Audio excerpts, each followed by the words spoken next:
पाकिस्तान आज जिन मसाइल से दो चार है और पाकिस्तान 70 साल में तरक्की नहीं कर सका, तो वहाँ पर कहीं किसी हद तक हम पाकिस्तानियों का भी बहुत ज़्यादा कसूर है। पाकिस्तान में माशाल्लाह पे माशाल्लाह लगे, पाकिस्तानी अवाम ने हमेशा खुशामदीद कहा, मिठाइयाँ बांटी, लेकिन पाकिस्तानी अवाम ने कभी ये ना देखा ये आइन के ख़िलाफ़ बढ़ती है, कभी ये ना देखा कि माशाल्लाह कभी भी किसी मुल्क के लिए अच्छा नहीं होता, किसी मुल्क की तरक्की के रास्ते में सबसे बड़ी रुकावट होती है कि अवामी हुकूमत नहीं होती। बिस्मिल्लाहिर्रहमानिर्रहीम, अस्सलाम वालेकुम। उम्मीद करता हूँ अल्लाह के फजल करम से आप सब खैरियत से होंगे। जब सानहा APS हुआ उस वक्त जनरल रहील शरीफ ने कुछ ठोस इक़दाम लिए, ऑपरेशन ज़द्दुल फ़साद का आगाज़ किया, दहशतगर्दों के ख़िलाफ़ पाक फ़ौज को बड़ी कामयाबी मिली।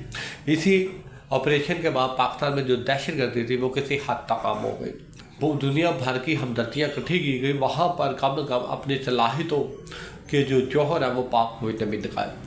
लेकिन जनरल रहील शरीफ उन दिनों काफ़ी ज़्यादा इज़्ज़त समेट रहे थे, अल्लाह ने उनको बहुत ज़्यादा इज़्ज़त दी, अवाम भी उन्हें बहुत ज़्यादा इज़्ज़त के नगाह से देखती थी। कुछ आवाज़ें ऐसी आना शुरू हो गई थी कि पाकिस्तानी लोगों को शायद उनमें कोई मसीहा नज़र आता था। लेकिन एक मसला हमेशा की तरह पाकिस्तानी सियासत में कांटे की तरह किरदार अदा करता रहा है, वो एक्सटेंशन का। जनरल रहील शरीफ जब रिटायरमेंट के करीब थे तो इनकी रिटायरमेंट खबरों की ज़ीनत बनी। कुछ लोग कहने लगे कि रिटायर हो जाएंगे, कुछ लोग कहने लगे कि एक्सटेंशन लेंगे, कुछ लोग ये कहने लगे कि हुकूमत और शायद जनरल रहील शरीफ के दरमियान कुछ एक्सटेंशन के मामला पर बातचीत चल रही है। बहरहाल फिर बिल्कुल इसी तरीके से हमने खंभों पर मुख्तलिफ़ किस्म के बैनर जो है वो आविज़ा होते हुए देखे, जिस पर लिखा था कि खुदा के लिए जाने दें। जनरल रहील शरीफ के हक़ में ये बैनर लगाए गए, ऐसा तासुर दिया गया कि मेहरबानी करके आप एक्सटेंशन ले लें, आप रिटायर ना हो, आप चले जाएंगे तो पता नहीं क्या हो जाएगा। खुदा के लिए का लफ्ज़ इस्तेमाल करना ऐसा जैसे पता नहीं जाने तो कोई इनके जाने से सारा निज़ाम रुक जाएगा, आसमानी आफत आ जाएगी और न जाने क्या क्या कुछ हो जाएगा।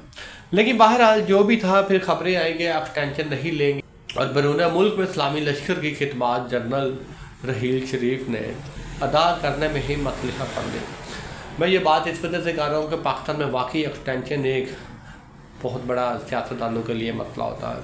आखिर ये मसला क्यों होता है? ये उन्हीं सियासतदानों के लिए मसला होता है जो धांधली के ज़रिए आते हैं, वोटों के हेर फेर के ज़रिए आते हैं, जिन्हें अपने ज़ोर बाजुओं पर यकीन नहीं होता, जिन्हें ये नहीं पता होता कि उन्होंने क्या फैसले करने होते हैं, जिन्होंने अवामी मैंडेट को चोरी किया होता है, जिन्हें अवाम की ख्वाहिशात को रखना नहीं आता, जिन्होंने सिर्फ अपने ज़ाती मफादात रखते हैं। अगर पाकिस्तान आज जिन मसाइल से दो चार है और पाकिस्तान 70 साल में तरक्की नहीं कर सका, तो वहाँ पर कहीं किसी हद तक हम पाकिस्तानियों का भी बहुत ज़्यादा कसूर है।